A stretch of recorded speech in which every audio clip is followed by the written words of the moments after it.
जिंदगी में कुछ भी हो जाए, कभी भी यह तीन लोगों पर भरोसा मत करना। बहुत समय पहले की बात है। एक समृद्ध राज्य था जहां एक प्रसिद्ध नगर स्थित था।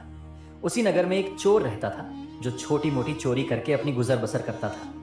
लेकिन छोटी चोरी से उसका पेट भरना मुश्किल हो रहा था। एक दिन उसने सोचा, पाप तो पाप ही होता है, चाहे छोटा हो या बड़ा।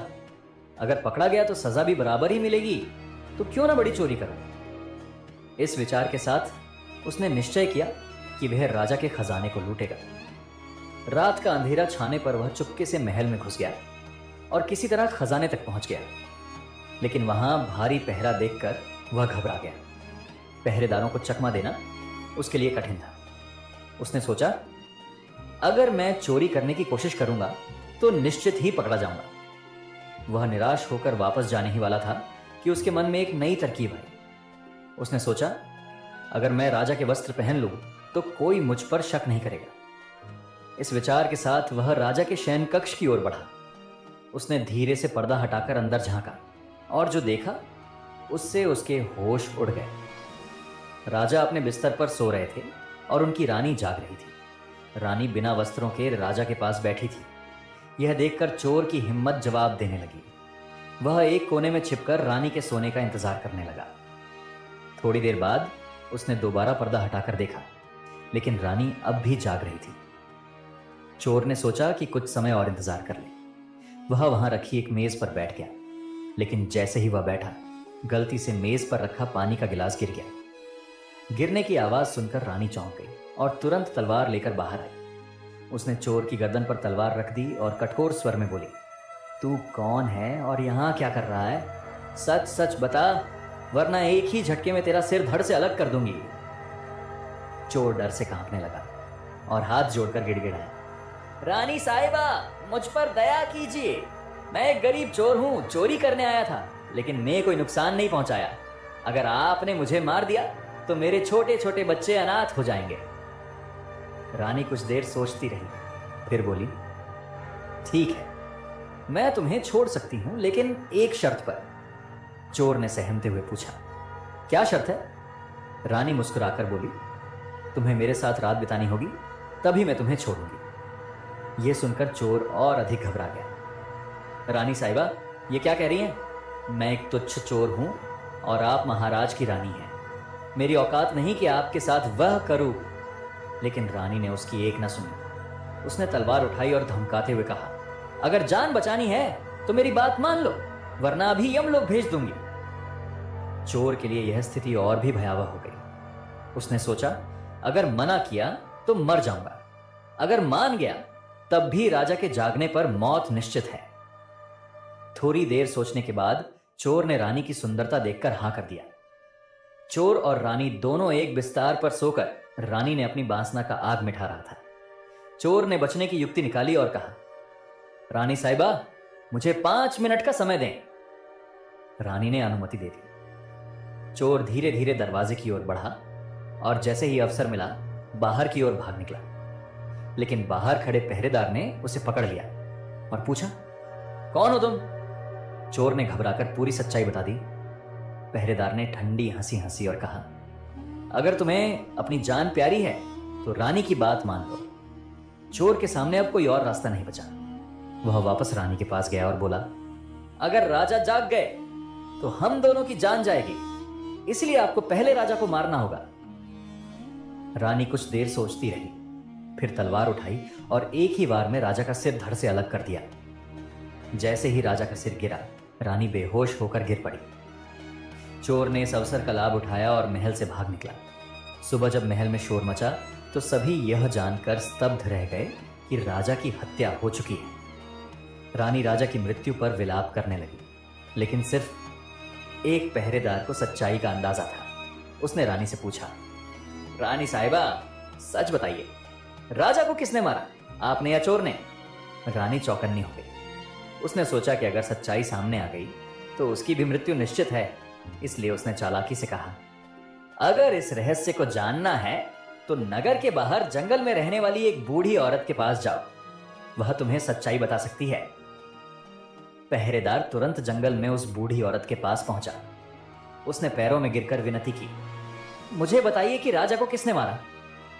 बूढ़ी औरत ने उसकी आंखों में देखा और बोली, अगर सच जानना है तो बाहर बंधे बकरे का सिर काटो।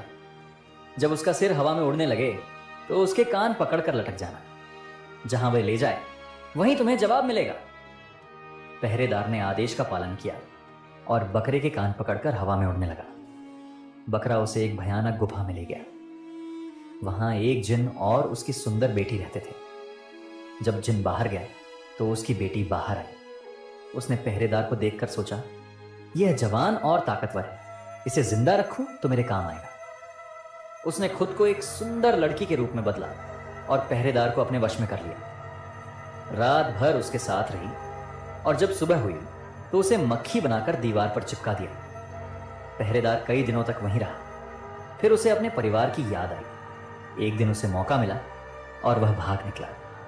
लेकिन कुछ समय बाद उसे फिर उस लड़की की याद सताने लगी। वह बूढ़ी औरत के पास पहुंचा और फिर से गुफा जाने की प्रार्थना करने लगा। बूढ़ी औरत बोली, पहले तुम्हें अपने बेटे को लाना होगा। पहरेदार अपने बेटे को ले आया। बूढ़ी ने कहा, जैसे तुमने बकरे का सिर काटा था वैसे ही अपने बेटे का सिर काट दो। पहरेदार प्रेम के नशे में पागल हो चुका था। जैसे ही उसने तलवार उठाई, बूढ़ी औरत ने उसका हाथ पकड़ लिया और कहा, अब तुम अपने प्रश्न का उत्तर जान चुके हो। 3 चीजों पर कभी भरोसा मत करना। 1, हवस, यह आदमी को अंधा बना देती है जैसे राजा की मौत हुई। 2, लालच, यह किसी को भी अपनों की बलि देने को मजबूर कर सकता है। 3, इश्क, यह आदमी को मौत के दरवाजे तक ले जाता है। पहरेदार बूढ़ी औरत की बात सुनकर स्तब्ध रह गया। उसने सोचा कि सच जानने की उसकी चाह ने उसे कहां से कहां पहुंचा दिया। उसे राजा की हत्या का सच तो नहीं मिला, लेकिन जिन 3 सबकों की ओर बूढ़ी औरत ने इशारा किया वे उसकी आंखें खोलने के लिए काफी थे।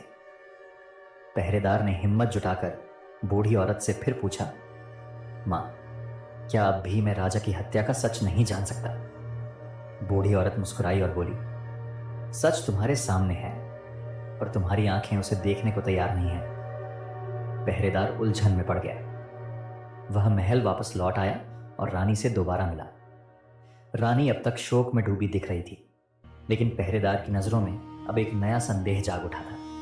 उसने रानी से कहा, राजा के खून का बदला लेना मेरा कर्तव्य है, लेकिन अगर मैं हत्यारे को गलत पहचान लूं तो यह भी एक अपराध होगा। रानी ने गंभीर स्वर में कहा, इस विषय पर चर्चा करना व्यर्थ है। राजा के बिना अब यह राज्य अनाथ हो चुका है। पहरेदार ने सिर झुका लिया, लेकिन वह इस रहस्य को हल करने के लिए संकल्पबद्ध था। उसने महल के अन्य पहरेदारों से चोरी छिपे पूछताछ की और धीरे धीरे उसे सच्चाई की एक झलक मिलने लगी। कुछ सेवकों ने बताया कि राजा और रानी के बीच पिछले कुछ महीनों से तनाव था। राजा को शक था कि रानी किसी अन्य पुरुष में रुचि रखती है।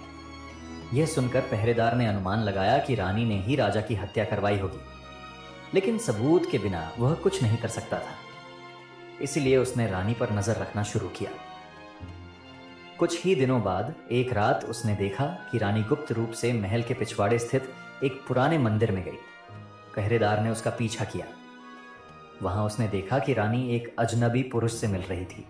वह कोई और नहीं बल्कि वही चोर था जो राजा के खजाने को लूटने आया था। रानी ने चोर से कहा, राजा अब नहीं रहे, लेकिन अब तुम यहां से चले जाओ क्योंकि लोग मुझ पर शक करने लगे हैं। चोर हंसा और बोला, मैं चला जाऊंगा मैं रानी, लेकिन याद रखना अगर मुझे कुछ हुआ तो तुम्हारा भेद सबके सामने आ जाएगा। पहरेदार ने सब कुछ सुन लिया। अब उसके पास पूरा सच था, लेकिन उसने सोचा, अगर मैं यह बात सबको बता दूं तो क्या न्याय मिलेगा, या फिर सत्ता का कोई और लालची व्यक्ति राजा बनने के लिए इस अवसर का फायदा उठाएगा। उसने फैसला किया कि वह सीधे रानी का सामना करेगा।